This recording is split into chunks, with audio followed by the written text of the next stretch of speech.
चौहान, आप देख रहे हैं पुलिस ऑनलाइन न्यूज़। इस वक्त हम मौजूद है विकास नगर तहसील मुख्यालय पर। आप देख रहे हैं कि यहाँ पर जो डाकपत्थर डिग्री कॉलेज है, वहाँ के जो बच्चे बीएड कर रहे हैं वहाँ पे वो यहाँ पर इकट्ठा हुए हैं। और जैसे कि जो है बच्चे बता रहे हैं कि जो ये स्कूल है जो जहाँ से ये बीएड कर रहे हैं, इसकी जो संबद्धता है वो नहीं है। और जो इनके स्कॉलरशिप के जो फॉर्म थे उसको समाज कल्याण विभाग द्वारा जो है उसको निरस्त कर दिया गया है।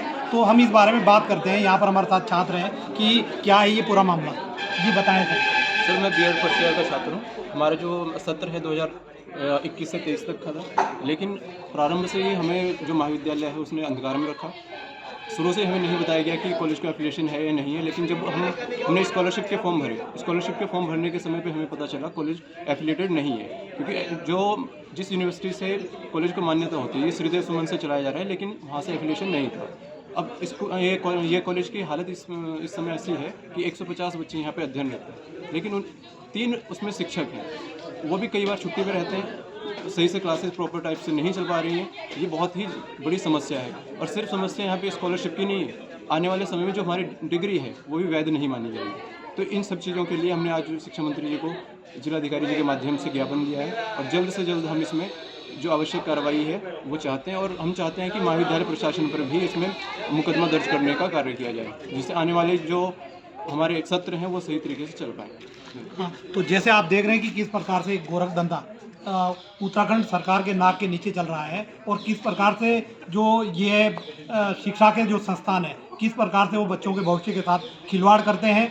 और लगातार उत्तराखंड के अंदर पीछे भी इतना बड़ा आंदोलन हुआ, कभी पेपर लीक, कभी परीक्षाएं स्थगित। तो आखिर जो है कब तक ये बच्चे सहन करते जाएंगे और किस प्रकार से माँ बाप इनको जो फीस है उसको जमा करने के लिए कर्ज लेकर के इनकी फीस जमा करी हुई है। और अब जब इनको समाज कल्याण से जो फीस है वो वापस होनी थी, स्कॉलरशिप मिलनी थी, तो उस पर समाज कल्याण विभाग का ये कहना है कि जो ये संबंधित जो स्कूल है ये इसकी जो संबद्धता है वो समाप्त है। 2020 से जो है ये अंधेरगर्दी चल रही है और 2020 से बच्चों से ये बात छुपाई गई है। तो इसके लिए आखिर कौन दोषी है? उत्तराखंड सरकार को इसकी जिम्मेदारी लेनी चाहिए। और ये जो गरीब तबके के बच्चे हैं, ये अनुसूचित जनजाति के हैं, अनुसूचित जाति के हैं, ओबीसी के हैं और अन्य दूर दूर से बच्चे आए हुए हैं, लेकिन आज इनके पैरों तले ज़मीन खिसक चुकी है जब इन्हें ये पता चला कि जो इनको अंक तालिकाएं दी गई, अगर डिग्री भी मिल जाती है आखिर किस काम की है, जब किसी कॉलेज की मान्यता ही नहीं होगी। तो शिक्षा संस्थानों में इतना बड़ा उत्तराखंड के अंदर ये गोरख धंधा जो चल रहा है, इसकी तुरंत जो है शिक्षा मंत्री को संज्ञान लेना चाहिए। जिनके भविष्य के साथ खिलवाड़ हो रहा है, हम देख सकते हैं कि ये इनके जो माँ बाप हैं उनके जो सपने हैं उसको पूरा करने के लिए बच्चे किस प्रकार से मेहनत कर रहे हैं, लेकिन अब उनसे जानते हैं उनका क्या कहना है। जी क्या नाम है आपका? मेरा नाम अंजलि है और मैं 2022-24 की प्रशिक्षु छात्रा हूँ। और मैंने एंट्रेंस एग्ज़ाम देने के बाद मेरा यहाँ पे सिलेक्शन हुआ था, जिसके बाद कॉलेज से कॉल आया और हमने यहाँ पे एडमिशन की अपनी प्रोसेस पूरी की। और अब मैम ने उस टाइम पे हमें नहीं बताया था कि ये कॉलेज एफिलिएटेड है या नहीं है, क्योंकि हम यहाँ पे रेंट पे रहते हैं और हमें बहुत सारी समस्याओं का सामना करना पड़ता है। फाइनेंशियल प्रॉब्लम बहुत होती है, कभी कुछ काम होता है, कभी कुछ काम होता है। लेकिन अगर हम यहाँ पे रेंट दे के रह सकते हैं तो हम कहीं ऐसी कॉलेज में भी जा सकते थे जहाँ पे हम एफिलिएटेड हो।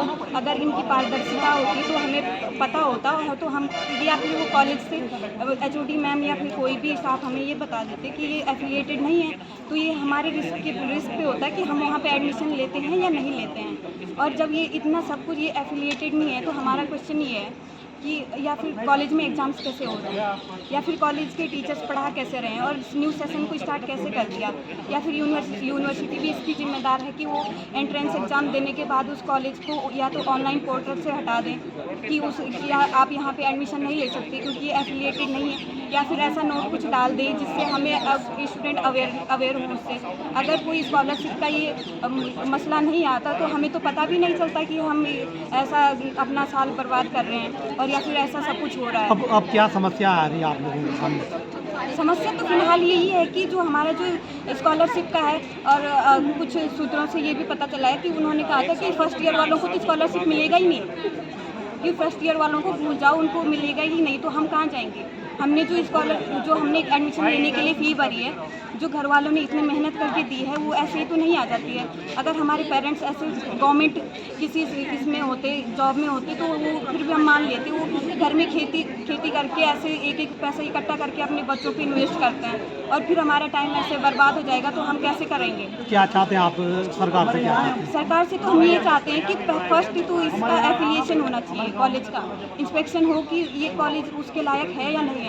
वो उस पर पैनल टीम पे निर्भर करता है कि वो उसको एफिलिएट करते हैं या नहीं करते हैं, मान्यता देते हैं या नहीं देते हैं। अगर नहीं देते हैं तो हमारा ये होना चाहिए कि किसी मान्यता प्राप्त कॉलेज में हमें ट्रांसफ़र कर दिया जाए, या फिर हमारे लिए ऐसी व्यवस्था हो जिससे हमारा टाइम वेस्ट ना हो, क्योंकि हम नहीं चाहते कि हमारा ये साल बर्बाद हो। आज जैसे बताया गया था कि पैनल आज बैठेगा, लेकिन हाँ जी सर, वो बताया गया था कि आज पैनल आने वाला है, लेकिन वो नहीं आया।